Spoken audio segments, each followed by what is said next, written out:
Hey guys, welcome back to Firewood on the Hill. My name is Matt, and look who's behind me. What's up, guys? Nick is back. It's been what, 3 or 4 months or something like that? Yeah, 3 or 4 months, all summer just about. Actually, a lot of y'all have been asking where my helpers are at, and well, there's one of them right there. They just got caught up in life. Yep. But today's plan is to get everything behind me right here split up with the Wolf Ridge. The reason we're doing this is because I have made a new plan for the cutting processor I have, and the plan is I'm going to take the processor and turn it sideways right here, kind of like a catty corner between the tree and the pergola, and then I'm going to drop the big conveyor underneath where I'm cutting. That's going to take the wood up the conveyor, and I'm going to put a IBC tote underneath, and with all this right here moved back and the conveyor caddy corner like to the side right here, I'll still be able to get the tractor in on this side and drop a tote. Even if that doesn't pan out, I could always take the IBC totes and put it on the other side of the Wolf Ridge. So this is another look at what we got to split here. We got the Wolf Ridge paired with the speedy conveyor into an IBC tote. And the reason I'm doing IBC tote today and not the dump trailer is because I got a lot going on over here and I just don't have room to bring the dump trailer up. But anyways, let's get this thing fired up and do some splitting.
have to say, Nick has still got it even 3 months later. Man, he ran through that little stuff like it was nothing. I say before, we didn't bring the dump trailer down here because we didn't think we were going to fill up the dump trailer, and I thought maybe I could do one IBC tote in this trailer, but that was not the case. That was a lot more wood than we thought. I don't have another IBC tote open, so that is the reason why I didn't put another IBC tote down here. But yeah, so we got it all clear over here. What I'm going to do next is get the bucket on the tractor, get all that right cleaned up, and then we'll move the processor back.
See, but there's one rock there and one rock there. You're gonna try to get them both out.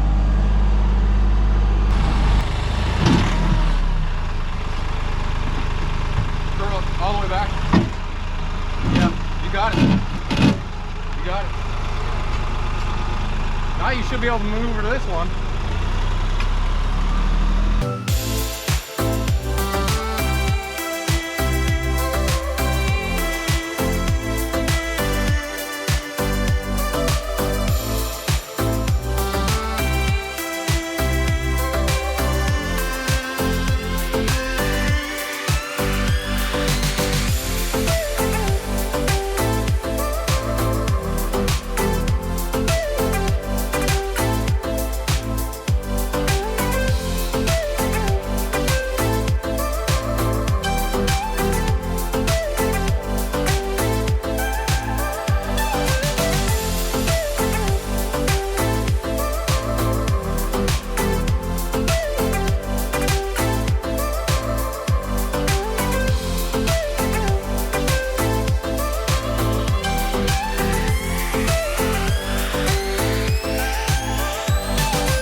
guys, if you're wondering how strong that Coyote is, boy, oh boy, this thing is massive.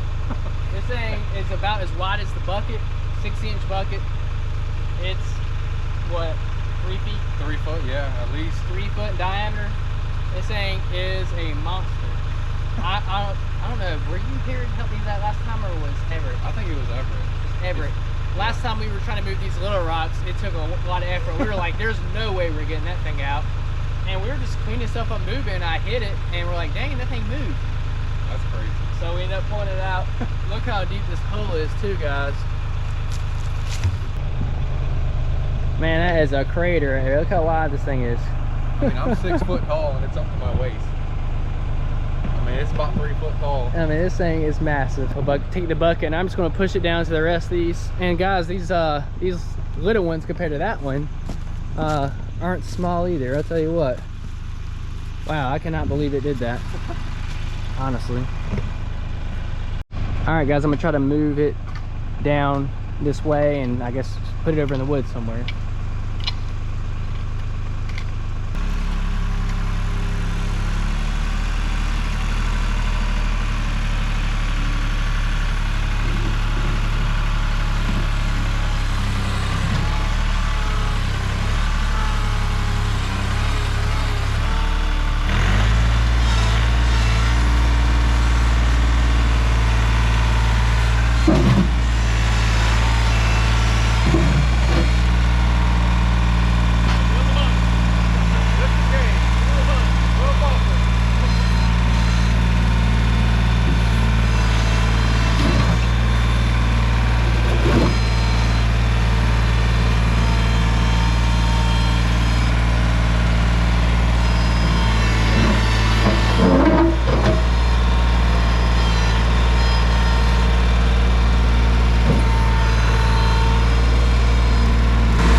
There we are, guys.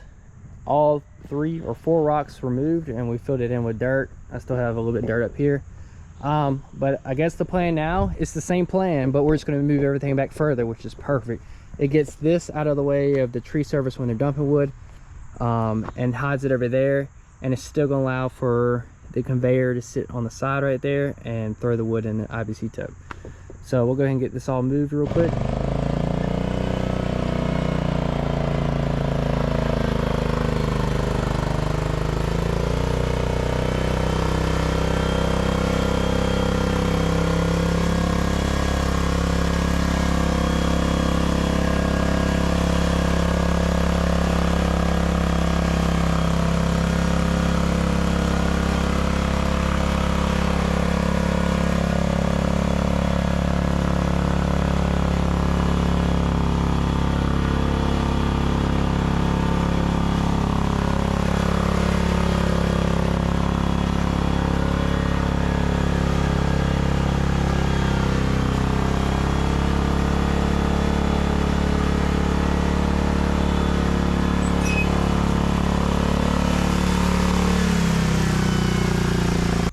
Here it is, guys, all set up. We got everything level as much as we want it to. When you put logs on this, it's gonna definitely settle down. But the goal here, guys, is load the logs from this side, roll them down, cut them. The cuts come off the roller conveyor onto this conveyor, and then I will have a IBC tote right underneath this conveyor. And once that's full, all I do is pick up the tractor. And the reason for wanting to put this so far back is so I can bring in the IBC tote and sit it right here beside the wolf ridge. All right, guys, so we got the cutting process removed. I think when I put this thing up in the Everett, we said we are going to move it a bunch of times. Yeah. Well, look, here we are. Still moving it. So we got it all placed back. And actually, guys, I was not planning on moving those rocks. I was actually going to put the cutting conveyor cutting processor right in front of those rocks because I didn't think it'd come up. We accidentally started moving them, and they were like, screw it, let's give it a try, and it came out. So that is super, super awesome. I never thought we'd get those out with that little Coyote, but it impresses me. It did the trick, that's for sure. Also, y'all got to check out that Toro too. Yeah, that Toro was putting in some work. Man, moving the conveyor. I use that Toro for everything. I would buy a Toro in a minute. I mean, I love that thing, and I run it to the ground. It's had a hard life. It's had a real hard life. You know, it used to pull out the Wolf Ridge, that's 1,200 pounds. Yeah, all day. Up a hill, I'd just be spinning, popping wheelies. It's crazy. We'd be helping push it to get it out. Yeah, be in the mud, just be trying to push out and stuff. Oh. So, but yeah, guys, so we got the processor set up with the big conveyor set up over there, and we're going to put that into IBC totes, and then we're going to bring the IBC totes right up next to the Wolf Ridge. I've had a lot of comments about this processor, what people would say they would do. So kind of get an overview here, guys. The reason I'm doing everything this way, where I'm not trying to put the processor next to the splitter, so I'm not planning on working it with a couple people, right? Like I'm thinking of this like, hey, I'm going to do this on my own. So I have it set up on my own, so I could do it on my own, but also if I wanted to, I could easily change it to do it with somebody like Nick. Like all I would do is I would just drop it right next to the splitter, and that's what I would do. I don't see any reason to put another roller conveyor there, fill it up in 2 minutes, and then wait on somebody to clear it, right? So just to let you guys know, I'm doing this because I'm trying to find ways that I can process wood on my own and it doesn't interfere, or I don't have to use 2 different machines or have 2 different people. As you see, a lot of these people who are putting processors out now, or homemade processors, they have 2, maybe 3 people all the time doing it. Well, I don't always have that option if Nick or Evan aren't over, so I want to make sure I could still do this processing on my own. So I just wanted to let everybody know that. Obviously with wood yards, every wood yard is different. Something might not work for your wood yard that worked for someone else's wood yard, and you just have to understand that, and you got to acknowledge that. I see guys out here doing stuff way off the wall what they should be doing based off of their operation. Like you just went around your butt to get right back to the point you were at when you had it right the first place, right? Enough of my rant there. But I just wanted y'all to know this is why we set this up, because this is something I'm going to process myself, as well as if I get Nick over here, he can run the Wolf Ridge, I could run the processor, or vice versa, and someone could always be doing something and not be dependent on another person. That's the name of the game, and that's what I'm trying to figure out. But yeah, we actually knocked this out of the park for sure, because the way I had it set up before, it was not anything like this. This ended up working out perfect. Yeah, I think you can be very efficient with the setup here and the area you're working. I mean, you watch all these other people and they're out in a flat area in a field or something. You're working around wood, piles of wood. I mean, hills, yeah. Efficiency is everything, and this is what's going to work for Matt in his wood yard. Right. You know, I can see it. I mean, at first I couldn't, and then we started working at it, and I'm like, you know what, this will work. This will work. Let me know what you think, guys. I don't want you to feel like I don't need your comments, because I do. I just want people to know what my thinking is on this, and why I'm doing it. I'm not trying to make a processor. I said that when we made this thing. I said I'm making a cutting processor. It has nothing to do with splitting.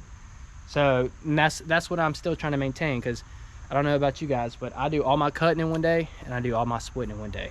That way I don't have to get out every piece of equipment I have just to do one day's work of cutting and splitting, when I can just do all cutting, all splitting. Like I said, that's what works for me. It might not work for you, and if you have 2 people, you would do 2 processes, 2 right? things, yeah, cutting and splitting. So that's just my spiel, guys. So guys, I want to remind you that we do have Paul Bunyan coming up next weekend. I hope to see you all guys there. I'll have some shirts and a few hats. Please like, subscribe, share, tell a friend, tell your mom. We'll see you next time.